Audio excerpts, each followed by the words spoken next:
Expediente X en la base naval de La Graña. Año 1966.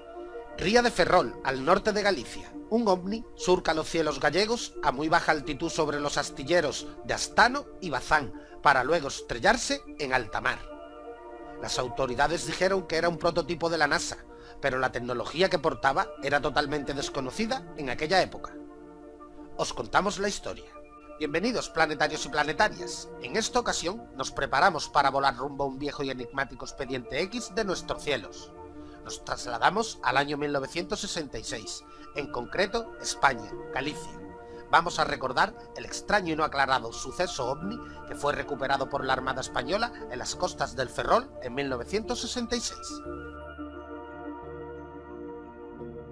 Para comenzar esta historia empezamos por el final, cuando esta historia terminó de forma oficial cerrada con la conclusión de que este caso fue protagonizado en realidad por un prototipo espía de la NASA.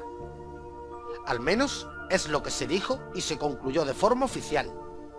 Ahora recordaremos en concreto los detalles de un auténtico secreto militar que ha sido silenciado durante muchos años hasta nuestros días, sin que se haya contado la verdad de esta historia, que a todas luces no concuerda con lo que mantiene la versión oficial.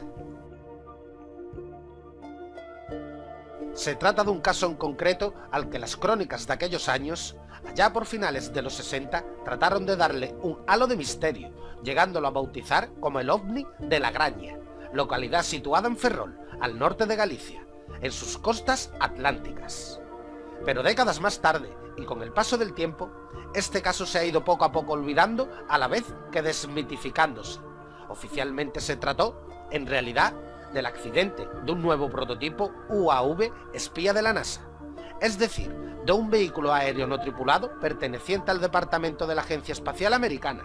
Hoy en día, nada nos haría extrañar que un avión no tripulado pudiese caer al mar sin control, pero lo curioso es que hablamos del año 1966 y de que esta tecnología, al menos oficialmente, está disponible desde hace muy pocos años relativamente.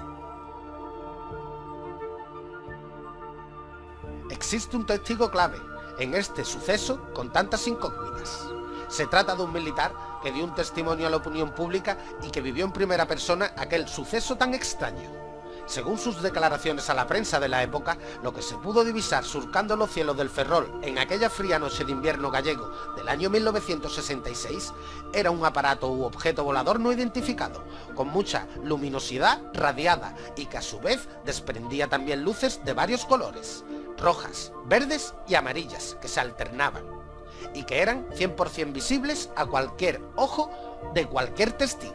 Tras sobrevolar el objeto volador no identificado la ría de Ferrol, los astilleros de Astano, donde en ese momento había varios buques de guerra militares en construcción, el puerto militar de Ferrol y los polvorines, desapareció dirección mar adentro, hacia la desembocadura de la ría sin dejar rastro visible en el cielo.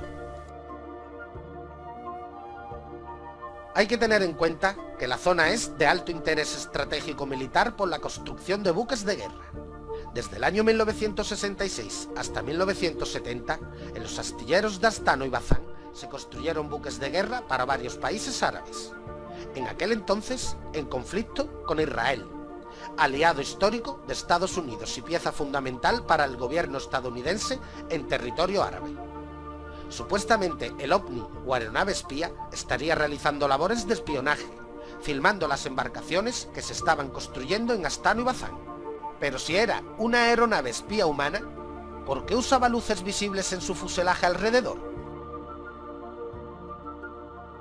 Aquel supuesto ovni, que fue uno de los muchos objetos voladores no identificados desconocidos que surcaron los cielos de Ferrol en aquellos años 60, fue hallado horas más tarde en alta mar por el pesquero lugués Reina María, flotando e inactivo, por unos pescadores gallegos con base en el puerto de Burela, Lugo, que faenaban en aquellas aguas cerca de Ferrol, en las costas gallegas.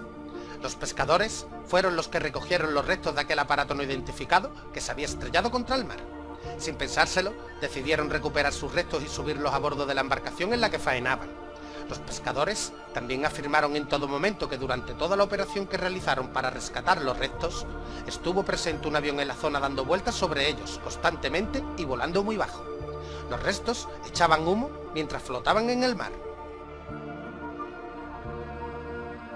El ovni recuperado de las costas ferrolanas bañadas por el océano Atlántico era un aparato del tamaño aproximado de un caza F-86 de la época, pero carecía de alas en su fuselaje y poseía una gran tobera en su parte posterior, dato que indica indudablemente que se trataba de un sistema de despegue vertical. Su material de fabricación era un extraño material de color amarillo, muy parecido y similar al que puede verse en algunos satélites o incluso en el módulo lunar Apolo, que llevó a los primeros astronautas a alunizar en la Luna. Según muchos expertos que trabajan en el sector aeroespacial, esta especie de papel de oro tan característico es un material muy ligero y extremadamente resistente al calor y a las altas temperaturas. Se utiliza en aquellos aparatos cuyos motores alcanzan altísimas temperaturas. Los militares de la Armada Española que se hicieron cargo de los restos del objeto volador no identificado y que exigieron silencio a los pescadores que recogieron el aparato volador en el mar, los montaron en un transporte militar de carga del ejército español y este fue escoltado por carretera por un convoy de vehículos militares y de seguridad hasta la base militar de La Graña. Allí fue recogido en uno de los grandes túneles que atraviesan el monte por su interior, donde está situada la base militar. Concretamente, la recogida por parte de los militares encargados de los restos del ovni se produce en el tercero de los túneles. En aquella época, las instalaciones de la base militar de La Graña estaban ocultas bajo una montaña completamente horadada en su interior. Había silos, incluso donde se guardaban toda clase de armamento pesado, y unos túneles de hormigón inmensos que iban a dar a distintas dependencias militares ocultas bajo la montaña. Poco después de la llegada de los restos del artefacto volador, varios ingenieros del Ejército del Aire se dirigieron, pocas horas después, hasta el lugar de custodia del ovni, en la base de la Armada, con el objetivo de analizar los restos rescatados en alta mar y determinar o averiguar cuál era el objetivo o la misión del aparato recuperado. Según la versión oficial, en esos momentos, a la llegada de los ingenieros militares, los otros miembros de la base encargados de la inspección ya habían descubierto entre los restos del fuselaje el logo grabado de la Agencia Espacial Nacional Americana, NASA, siglas impresas en su fuselaje.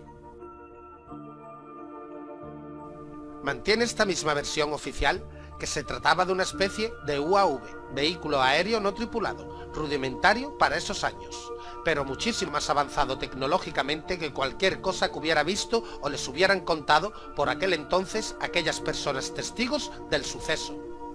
Finalmente, los ingenieros militares oficialmente concluyeron que se trataba de algún tipo de objeto volador no identificado espía.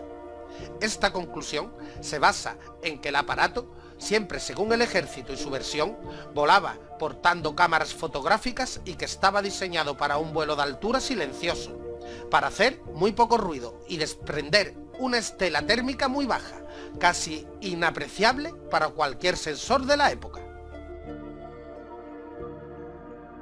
La Armada Española comunicó de inmediato el hallazgo del ovni en las primeras horas a la base militar norteamericana de Rota, al sur de España. Durante las horas que permaneció custodiado este ovni en la base militar de Ferrol, solo pudo ser visto apenas por 12 personas en total, todos ellos militares de la base o miembros del ejército español. Un grupo de militares estadounidenses se presentó en Ferrol al poco tiempo y se llevó el objeto volador no identificado a bordo de un vehículo militar. Aquí la historia oficial se finaliza, junto al misterioso Expediente X, protagonizado por este aparato volador desconocido.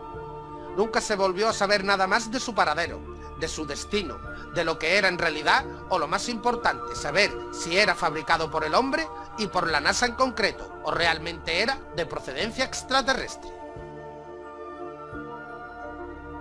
Este Expediente X se desclasificó por el Ejército del Aire Español el 11 de junio de 1993. Formaba parte de un conjunto de documentos desclasificados por el Mando Operativo Aéreo, MOA, organismo encargado del proceso de desclasificación de expedientes sobre ovnis, en poder del Ejército del Aire de España. Hubo otro avistamiento similar en aquella zona. Ambos tuvieron lugar en Ferrol y desde zonas cercanas. El otro está fechado el 2 de abril de 1966, y este que os cuento es una fecha no especificada del año 1966. Por lo tanto, es muy posible que se trate del mismo caso o del mismo avistamiento.